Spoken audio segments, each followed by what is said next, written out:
Our master, true to his obligation, answered that those secrets were known to but 3 in the world, and that without the consent and cooperation of the other 2, he neither could nor would divulge them. This is Freemasonry's 3rd degree ceremony, when the candidate becomes a Master Mason. It reenacts the murder of Hiram Abiff, the mythical architect of Solomon's Temple. 500,000 men in Britain today, including some 22,000 police, have been through this ritual climax. The ruffian aimed a violent blow at the head of our master, but being startled by the firmness of his demeanour, it missed his forehead and only glanced on his right temple, but with such force that it caused him to reel and sink down on his left knee. The mystique and the power of a ritual like this can certainly sway some people who would perhaps rather not think for themselves, or who would do anything rather than give up that feeling of support and backing and strength that they get from the group. And those are the people who will say, I was following orders. You know, I couldn't betray my mates, even though whatever it was patently wrong. Nowhere is the pressure to stand by your mates stronger than in the police, where generations of detectives have used Freemasonry as a cover for corruption.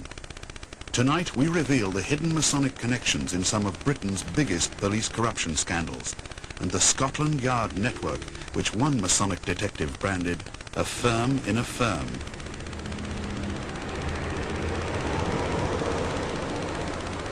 In 1987, Detective Alan Holmes, a Freemason who had joined the craft while serving at Croydon Police Station, faced the ultimate test of his Masonic loyalty.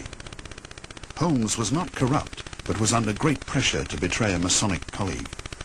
Scotland Yard's Anti-Corruption Squad, CIB2, believed he knew of crooked links between a Masonic detective commander, Mason Kenneth Noy, convicted of receiving part of the £26 million worth of gold stolen in Britain's biggest ever robbery, the 1983 Brinksmat job. Unknown to Holmes, CIB2 arranged for him to be secretly recorded as he gossiped to a fellow detective in his lodge. When Holmes was told he had unknowingly shopped his brother Masons, he became deeply distressed. One morning, in his back garden, he shot and killed himself.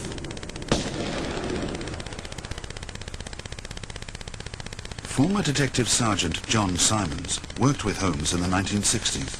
I knew Taffy Holmes very well. He was my right-hand man, really, for some time. Whenever I was on night duty CID, I always took Taffy along with me as my assistant and companion. He was a strong man, very good man, strong, honest, no fear in him whatsoever. At the time of his death, Taffy Holmes was the master of Manor of Bensham Lodge, which had at least 5 serving or retired policemen among its members. The conflict between Holmes's loyalty to Masonry and the police was too much for him. His fellow Masons from Croydon Masonic Hall sent symbolic wreaths to his funeral. One was inscribed, "To our brave, wonderful and worshipful master, who chose death rather than dishonour his friends and workmates." Some of his lodge brothers clearly thought that Taffy Holmes, like Hiram Abiff, had died rather than betray Masonic secrets. Our master remained firm and unshaken. When the villain was armed with a heavy maul, struck him a violent blow on the forehead, which laid him lifeless at his feet. Freemasonry and police corruption have been bedfellows for decades. Many allegations involve outsiders using Masonic bonds to persuade policemen to drop prosecutions for offences like careless driving. Former Inspector Brian Hilliard, now the editor of Police Review, is a non-Mason. He recalls an incident from his own career. The sergeant said to me, I was in a certain place last night, and Mr. Brown, who I believe you're going to prosecute me, approached me and wondered if you have to go forward with the prosecution. I said, well, you know, it will depend entirely on what the witnesses say.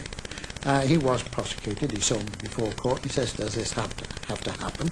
I said, it depends on witnesses. He was fined, and as he came out of court, he shook his head very sadly. He said, I don't know how we can do this to one another. Now, I know absolutely that he was a Mason and thought I was a Mason.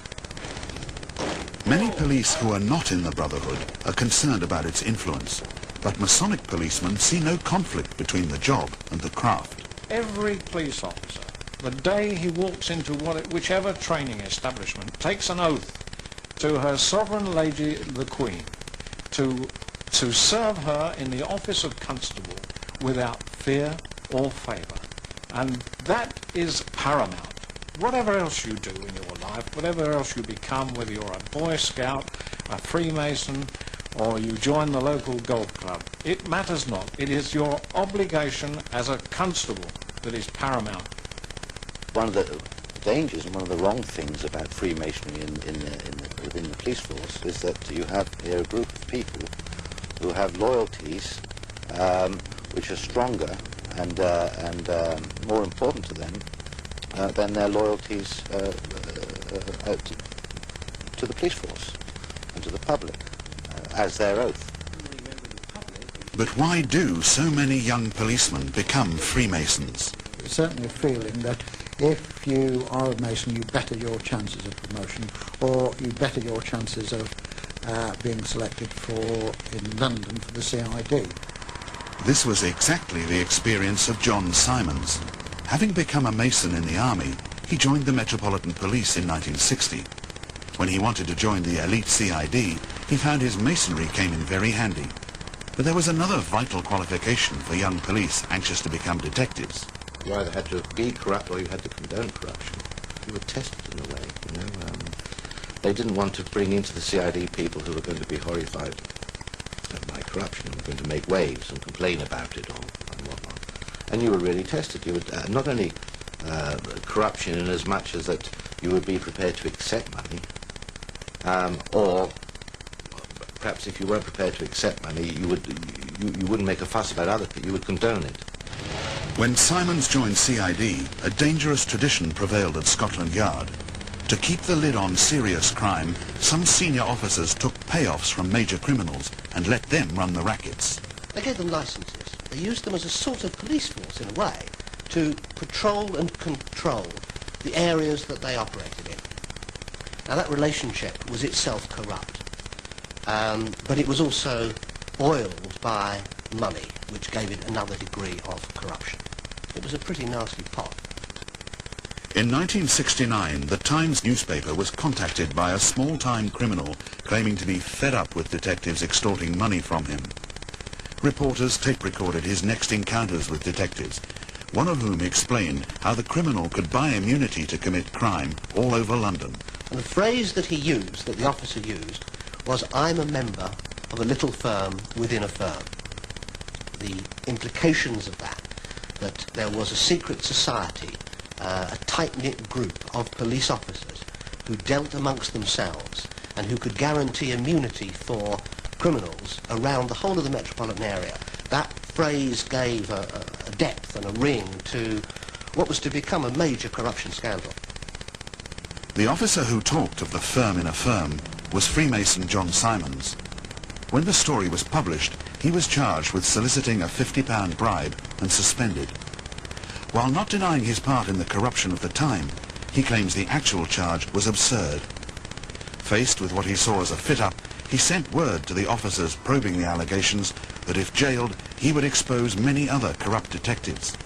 The chief investigator was a Freemason, Superintendent Bill Moody, then head of London's Obscene Publications Squad.